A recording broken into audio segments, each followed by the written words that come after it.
Jack Ryland stood on the porch as the last light of dusk bled away behind the tree line. His land stretched before him, 14 acres of quiet forest that was supposed to be his sanctuary. But tonight the air carried a vibration he recognized from too many combat deployments, that electric tension that preceded contact. Something was coming. Emily had warned him earlier that Miranda Cole, the HOA president, had been ranting about getting professionals involved to deal with his refusal to bow to their rules. Jack had brushed it off as empty posturing until he heard tires grinding slowly on gravel, miles past the HOA boundary where no authorized vehicle should be. Before we dive deep into the story, let's know if this story grabbed your heart, hit subscribe right now. More twists, more truths, more powerful moments every single day. Like the video, share it, and turn on the bell so you never miss a story that hits deep. Also, tell us from where are you watching. Now get back to story. Then he saw them. 3 trucks with blacked-out windows creeping onto land that did not belong to the HOA, did not belong to the county. It belonged to Jack alone. Whatever they were planning tonight, he was not going to wait helplessly for it to unfold. Jack crouched behind a cedar stump and watched the hired guns step out. 4 men in mismatched tactical gear moved with weapons slung carelessly like props meant to impress civilians. Professionals never move like that. These were not trained operators. They were arrogant bodies for hire, selected to intimidate rather than protect. One of them wiped sweat from his neck and muttered that Miranda said he would fold quick. Another laughed and called Jack some off-grid nut, said they just needed to force compliance. A cold wave rose through Jack's chest. Force compliance. They were not here to talk. They were here to push, to break, to scare him into submission. Miranda Cole had crossed a line no homeowners association had the right to cross. But she had also made one crippling mistake. She sent amateurs onto the land of a man who used to build forward operating bases in war zones. Inside her car at the end of the driveway, Emily Ryland overheard 2 of the hired guns debating how far they were allowed to go. Miranda's voice played from a speakerphone recording, unmistakable in its sharp authority. She told them to make sure he understands they own this neighborhood, and if he resists, to handle it. Emily froze. Handle it. She hit record on her phone, just as one of the men spotted her headlights and started walking toward the vehicle, shouting that this was private property. Jack appeared from the shadows, silent as a ghost, and tapped her window. His voice was quiet, but carried absolute command. He told her to go home. She saw the look in his eyes, that old clipped focus of a soldier preparing for a long night. Jack was not scared. He was calculating. Jack waited until Emily's taillights disappeared down the road before he moved. The contractors strutted around like they owned everything, scanning with cheap flashlights, completely unaware that Jack had spent the last 24 hours building something they would never expect. He called it the Grid, a silent, non-lethal defense system engineered from leftover military equipment, solar motion arrays, trip sensors, and sound-triggered flares. It was invisible in daylight and devastatingly effective at night, triggered only by trespassers who violated his boundaries. Jack whispered to himself that they had chosen the wrong land for a night visit. Then he flipped the breaker. The first man stepped past the oak stump. A soft click sounded under his boot. A flare column shot upward like a volcanic eruption, bathing the entire forest in blinding artificial daylight. The men yelled and stumbled backward. One tripped over a tension line Jack had rigged at waist height. Another fell into a soft dirt bed Jack had dug, cushioned enough to prevent injury but completely disorienting. Lights strobed between the trees. Motion alarms pinged in rhythmic beeps that echoed through the darkness like warning shots. The hired guns panicked, shouting questions about what was happening, whether this was a trap, realizing too late that they had walked into an entire system. Jack watched from the ridge, quiet, and unreadable. This was not violence. This was superiority. One of the contractors regained his footing and fired into the air, a stupid, reckless attempt to reclaim dominance over a situation he had already lost. That was enough. Deputy Aaron Briggs had already been on his way thanks to Emily's voicemail. He crested the hill at the sound of the gunshot, his cruiser lights flashing through the trees as he stepped out with weapon drawn, but steady. The hired guns froze in the strobing light. Jack did not hide. He stepped into the flare-lit clearing and spoke with a voice that was calm, deep, and absolute. He told them to get off his land. Every step of their intrusion was recorded, every trespass, every threat. Briggs surveyed the men, the tactical setup, the obvious intimidation attempt. Understanding hit him instantly. This was not a neighbor dispute. This was an HOA president sending armed wannabes onto private property in the middle of the night. And tonight, Jack was not the one under investigation. Not anymore. Deputy Briggs swept his flashlight over the armed men, taking in their shaky stances, the half-drawn weapons, the flares still smoking behind them. The scene looked less like HOA enforcement and more like a failed paramilitary raid. He ordered hands where he could see them. One of the hired guns stammered that they were private security, that the HOA hired them. Briggs shot a knowing look at Jack and growled that private security does not set foot on private land without permission. Jack folded his arms and stated simply that they were not here to talk. Briggs had already figured that out. The battered terrain told the story clearly. Unauthorized entry, intimidation, possible assault charges waiting to be filed. And Jack's defensive grid was perfectly legal, non-lethal, and thoroughly documented. Miranda and her contractors were in serious trouble. Just as Briggs started taking statements, headlights swept across the trees. A pristine white Lexus rolled up, and Miranda Cole stepped out, fury etched across her face. She marched toward the scene, demanding to know what was happening and why her security contractors were being detained.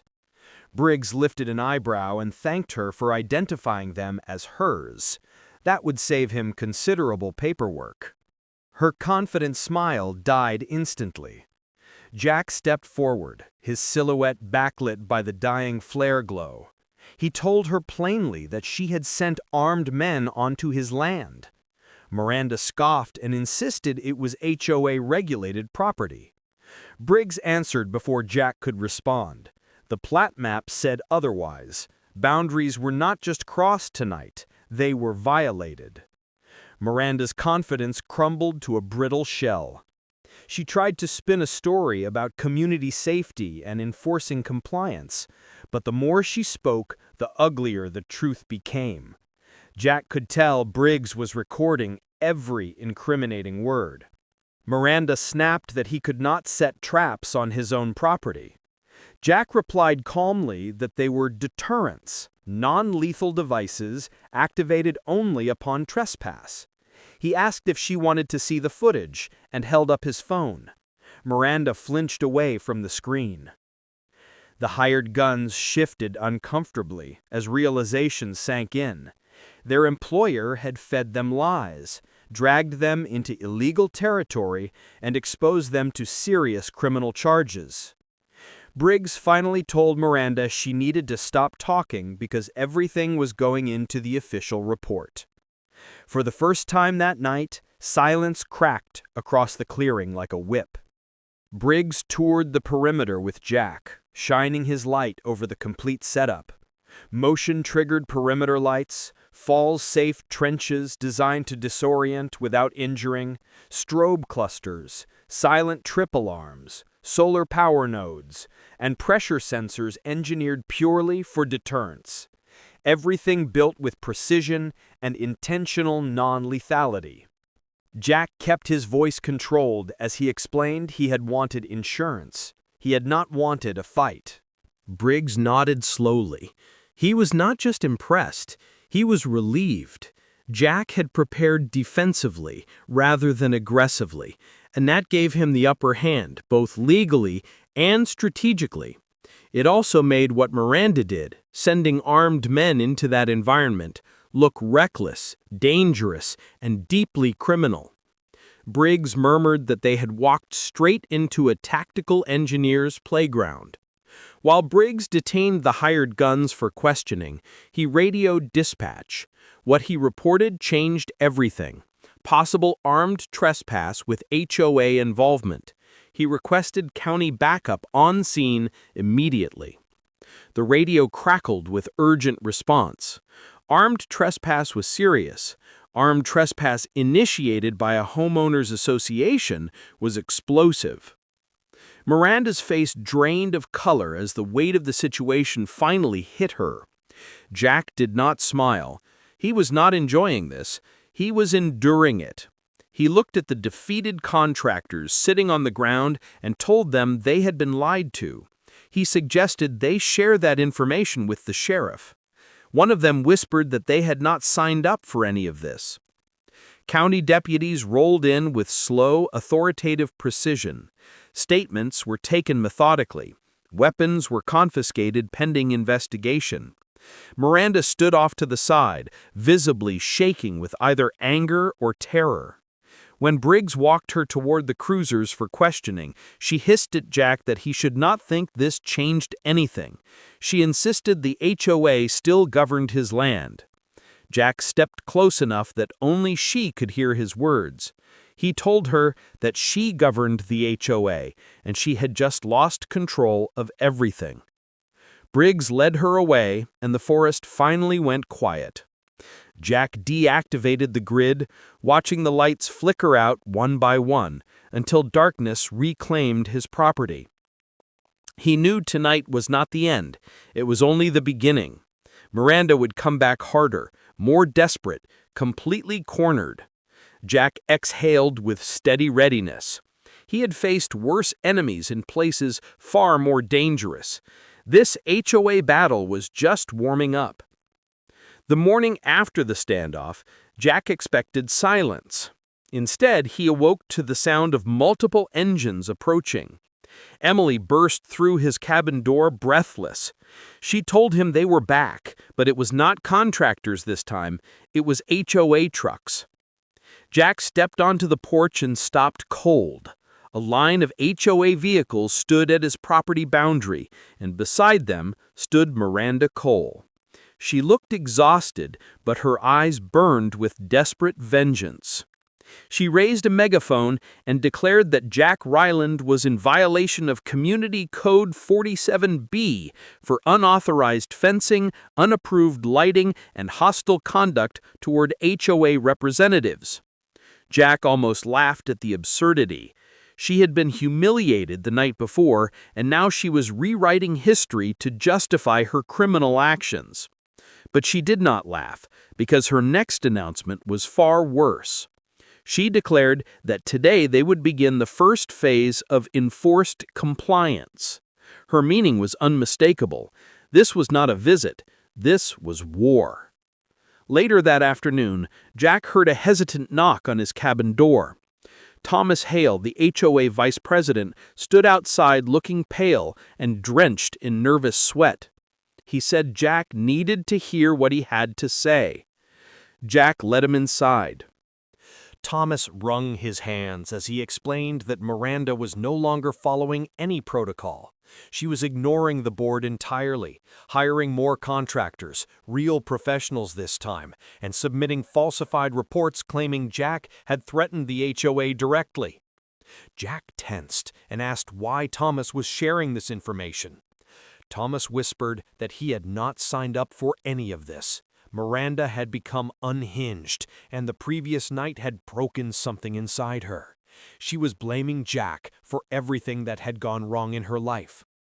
Emily leaned against the wall with her arms crossed and asked what Miranda's actual plan was. Thomas swallowed hard before answering. She wanted Jack's land seized. The room went cold with the weight of those words. That evening, Jack found a bright orange envelope nailed to his gate. The document inside declared his land subject to emergency protective control by the HOA board. Emily tore it down in fury, insisting they could not legally do any of this. Jack studied the paper carefully, noticing something critically important. Miranda had forged a county seal, a felony offense that could send her to prison. Jack exhaled slowly as he realized Miranda was not just dangerous anymore. She was desperate enough to break serious laws to regain her crumbling power. Emily whispered and asked what they should do. Jack answered without hesitation. They would fight it, legally and tactically. Because if Miranda was escalating, so was he. Jack spent the entire night rebuilding and expanding the grid. More sensors covering wider areas, more illumination sources, higher visibility from multiple angles. Every trap designed to be completely safe but psychologically intimidating. Every camera aimed at potential entry points with overlapping coverage. Emily watched him work through the darkness. She asked if he really believed Miranda would return. Jack did not look up from his work. He knew she would. He also prepared a different kind of weapon: documentation. He printed detailed maps, precise timestamps, audio recordings, comprehensive trespass logs, and high-resolution images of the forged seal from the HOA notice. By dawn, Jack had assembled two things Miranda feared most: a fortified perimeter she could not breach, and unbreakable evidence she could not dismiss. The next afternoon, Thomas returned to Jack's property, but this time he was not trembling with fear. He carried a thick folder pressed against his chest. He announced that he was done protecting Miranda.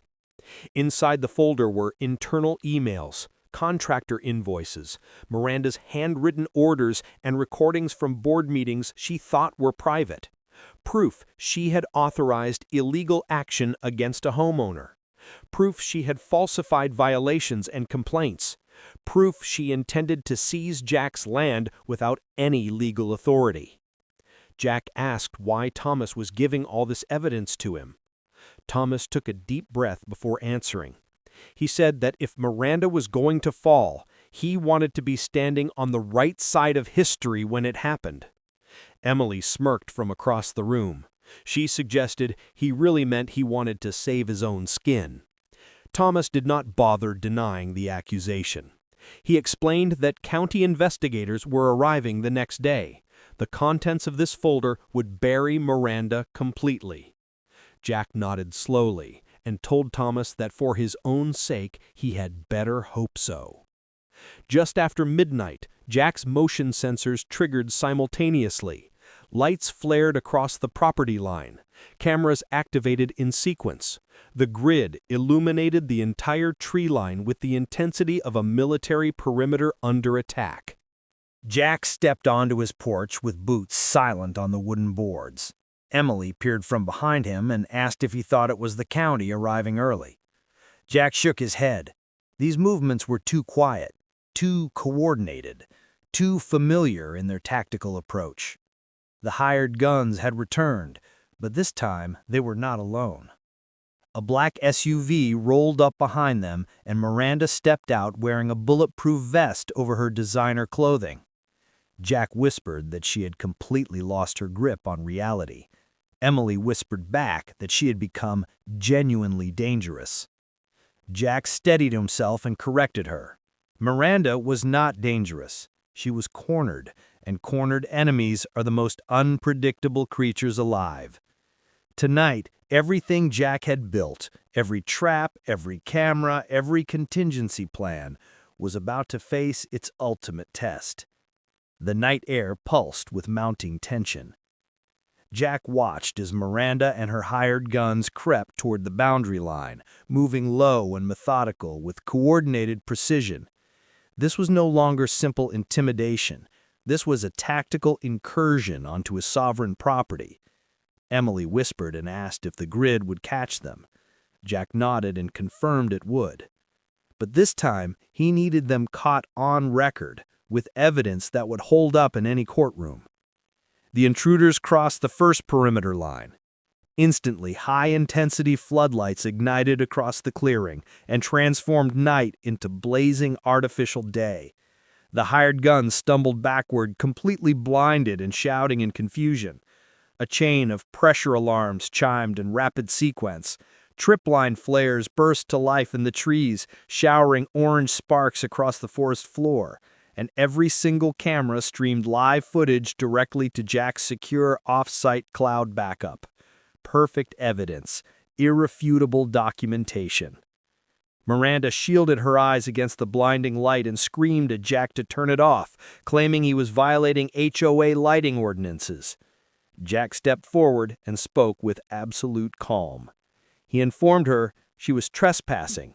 Tonight she was being recorded from 8 separate angles. Miranda froze, trapped in the center of Jack's carefully engineered gauntlet with nowhere left to hide. Blinded and desperate beyond rational thought, Miranda snapped an order for her men to move in and seize the property immediately. The hired guns hesitated, their confidence shattered.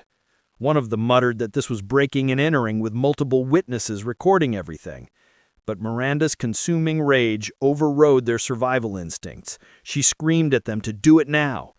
She lunged forward and triggered the second stage of the grid. A sudden concussive boom echoed across the woods. Non-lethal percussion charges fired, sending shockwaves that knocked the hired guns flat and sent Miranda stumbling backward with a scream of surprise. Emily watched from the cabin doorway with wide eyes. She started to say that it sounded like an explosion. Jack finished her thought. It was safe, loud enough to terrify, but completely safe. Miranda crawled to her knees, disoriented and humiliated, her entire plan collapsing around her in spectacular fashion. Red and blue lights painted the tree line in alternating flashes. Sirens cut through the chaos with authoritative precision. Deputy Briggs arrived first, followed by 2 county units with full emergency response.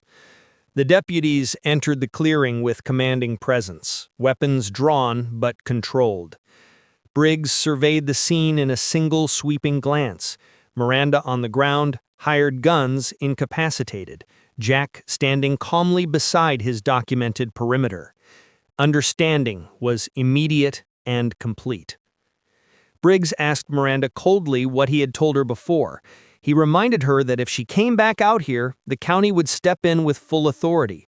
Miranda struggled to stand. She accused Jack of attacking them, of setting off explosives on innocent people. Briggs pointed at the perimeter equipment. He explained the devices were legal, non-lethal, and she had entered after explicit warning. All of it was documented on record. Jack handed Briggs his tablet, containing real-time footage of the entire incursion. He suggested starting from the beginning. Briggs watched the video playback, his expression hardened into cold professional disgust. He said simply that she was finished. County deputies approached Miranda with deliberate authority. They ordered her to turn around and place her hands behind her back. She stiffened with outraged disbelief. She protested that they could not arrest her. She was the HOA president with authority over this entire community. The deputy did not flinch or hesitate. He explained she had hired armed men, falsified county documents, initiated armed trespass, and attempted illegal seizure of private property. She was under arrest for multiple felony charges. Miranda screamed as the handcuffs clicked shut around her wrist. She insisted they could not do this to her because she was the community itself. Briggs leaned toward Jack and whispered that there it was, the complete psychological meltdown they had been waiting for. The hired guns offered no resistance when deputies approached them. One of them actually apologized to Jack directly. He admitted they should never have listened to Miranda. They had not realized she was completely unhinged. Jack did not celebrate or gloat. He simply breathed. For the first time in weeks, his land felt genuinely quiet. The next day, Thomas Hale met with county investigators at their downtown office. Everything he brought, the emails, the forged reports, the secretly recorded meetings, painted a devastating portrait of Miranda's criminal conduct. The investigation revealed the HOA board was not complicit in her actions. Miranda had acted entirely alone, using her position to pursue a personal vendetta. Thomas signed a formal written statement, his voice trembling as he admitted that Miranda had scared all of them. They had been afraid to oppose her publicly. Jack watched the interview through the observation glass. Emily whispered that Thomas was obviously trying to save himself. Jack nodded in agreement, and he probably would succeed. Thomas emerged from the interview room looking deeply ashamed. He apologized to Jack directly. Jack did not offer easy forgiveness, but he acknowledged the truth. Thomas had helped fix the damage. That counted for something. Within 48 hours, the HOA board convened an emergency meeting without Miranda present. They voted unanimously to remove her permanently from all positions, void every violation she had ever issued, deliver a formal written apology to Jack, and publicly deny any board involvement with the hired contractors. Jack received the official letter the following morning. Emily read it aloud with undisguised satisfaction, noting they were clearly begging not to be sued into oblivion. Jack shrugged without concern. He told her he does not sue people who were dragged into someone else's madness against their will. He looked out over his land, the towering pines, the peaceful clearing, the home he had nearly lost to bureaucratic tyranny. Everything was still standing, everything was finally his again. A week later, Jack walked his perimeter at sunrise. No threats lurking in shadows, no footsteps crunching on forbidden ground, no intruders testing his boundaries. Peace had finally returned to settle over his land like morning mist. Emily joined him and leaned against his shoulder as they watched light filter through the trees. She asked if the grid was coming down now that the threat had passed. Jack smiled softly and said no. He was keeping it operational. But now it would serve a different purpose, monitoring wildlife rather than defending against HOA invaders. Briggs stopped by around noon and leaned against his cruiser in the driveway. He reported that Miranda was facing 6 felony charges, and the county prosecutor absolutely loved Jack's comprehensive evidence. Jack exhaled with genuine relief. He said that was good news. Briggs added something more.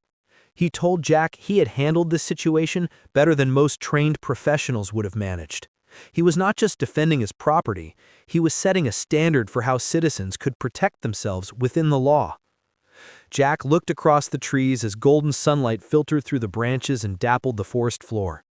His land, his peace, and finally, his complete and total victory. The HOA had come at him with force and intimidation and the full weight of petty bureaucratic tyranny.